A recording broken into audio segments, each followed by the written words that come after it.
नमस्कार दोस्तों, मैं आप सभी का अपने YouTube चैनल में स्वागत करती हूँ। आप लोगों के बीच एक कजरी गीत लेके आई हूँ। कैसा लगा कमेंट बॉक्स में ज़रूर बताइएगा। कजरी के का सुनाई मोरी सखिया, पिया परदेसिया भइले ना। कजरी के का सुनाई मोरी सखिया, पिया परदेसिया भइले ना। सोने की थारी में जीवना बनाए, सोने की थारी में जीवना बनाए। जीवना के का जेवाई मोरी सखिया, पिया परदेसिया भइले ना। जीवना के का जेवाई मोरी सखिया, पिया परदेसिया भइले ना।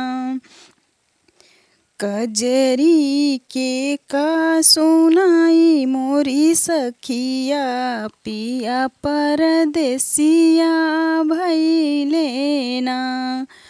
सोना के लोटा में जल भरी लाए, सोने के लोटा में जल भरी लाए।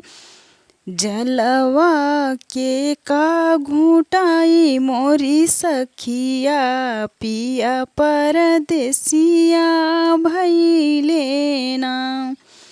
जलवा के का घुटाई मोरी सखिया, पिया परदेसिया भइले ना। कजरी के का सुनाई मोरी सखिया, पिया परदेसिया भइले ना।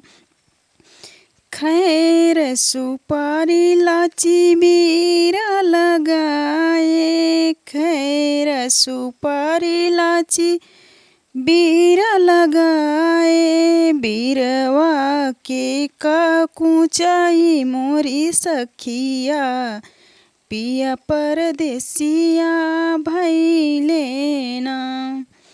कजरी के का सुनाई मोरी सखिया, पिया परदेसिया भइले ना।